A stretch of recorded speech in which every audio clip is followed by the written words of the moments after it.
రాజకీయ ప్రమేయం లేకుండా, రాజకీయ ఒత్తిడి లేకుండా మీరందరూ మీ ఉద్యోగాలను నిర్వహించే విధంగా రాష్ట్ర ప్రభుత్వం మీకందరికీ అవకాశాలు కల్పిస్తుంది. నా విజ్ఞప్తి ఒక్కటే, ఈ ఉద్యోగం మీకు ఉపాధి కాదు. ఈ ఉద్యోగం ఒక భావోద్వేగం. ఈ భావోద్వేగం తెలంగాణ రాష్ట్ర శాంతి భద్రతలను కాపాడడమే కాకుండా ప్రభుత్వం యొక్క ప్రతిష్టను పెంచే బాధ్యత మీ మీదనే ఉన్నది.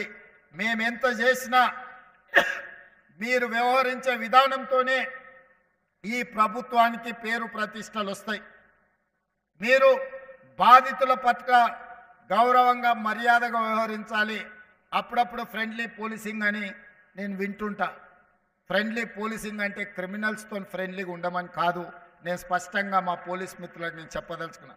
ఫ్రెండ్లీ పోలీసింగ్ అనే పదం బాధితులకు, అన్యాయం జరిగిన వాళ్ళు పోలీస్ స్టేషన్కి వచ్చినప్పుడు వాళ్ళని కూర్చోబెట్టి వాళ్ళ ఫిర్యాదు ఏందో కనుక్కొని ఆ ఫిర్యాదును పరిష్కరించి వాళ్ళకి న్యాయం చేసే విధంగా ఫ్రెండ్లీ పోలీసింగ్ ఉండాలి తప్ప కబ్జాలు పెట్టుకున్న వాళ్ళకో, హత్యలు చేసిన వాళ్ళకో, లేకపోతే ఆర్థిక నేరగాళ్లతో ఫ్రెండ్లీగా ఉండమని కాదు.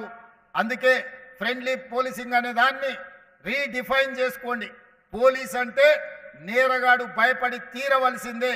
పోలీస్ పేరు వినిపిస్తే కబ్జా కోరైనా, డ్రగ్స్ వాడేవాడైనా, లేకపోతే చెరువులను, కుంటలను, నాలాలను ఆక్రమించుకునే వాడైనా, లేకపోతే నేరాలు చేయాలన్న ఆలోచన ఉన్నవాడు పోలీస్ పేరు చెప్తే భయపడాలి. వాళ్ళను భయపెట్టండి. బాధితుల పట్ల ఫ్రెండ్లీగా ఉండండి. అప్పుడే నిజమైన పోలీస్ వ్యవస్థకు గౌరవం పెరుగుతుంది. సమాజంలో అత్యధికంగా కష్టపడేది పోలీసు వాళ్ళే, కానీ అత్యధికంగా విమర్శలు ఎదుర్కొనేది కూడా పోలీసు వాళ్ళే. ఇది అందరు పోలీసుల వల్ల రావడం లేదు. కొద్దిమంది పోలీసుల వ్యవహారం అంత పోలీస్ వ్యవస్థకే చెడ్డ పేరు తెచ్చే విధంగా, విమర్శల్ని ఎదుర్కొనే విధంగా పరిస్థితులు ఉంటున్నాయి. కాబట్టి ఈ ప్రభుత్వంలో మీకు స్వేచ్ఛ ఉంటుంది. ఈ స్వేచ్ఛ ప్రజాస్వామ్యాన్ని కాపాడడమే కాదు, ప్రజలకు అందుబాటులో ఉండి బాధితులను ఆదుకునే విధంగా ఈ స్వేచ్ఛ మీకు ఉంటుంది. నేరగాళ్ల పట్ల కఠినంగా వ్యవహరించండి. కొంతమంది డాపు దర్పం ప్రదర్శించడానికి పోలీస్ స్టేషన్లకు వచ్చి హడావిడియో చేస్తే చక్కగా తీసి బొక్కలేయండి అని నేను చెప్పదలుచుకున్నాను. పోలీస్ స్టేషన్కి వచ్చిన వాళ్ళు పోలీసుల పట్ల మొదట మర్యాదగా వ్యవహరించాలి.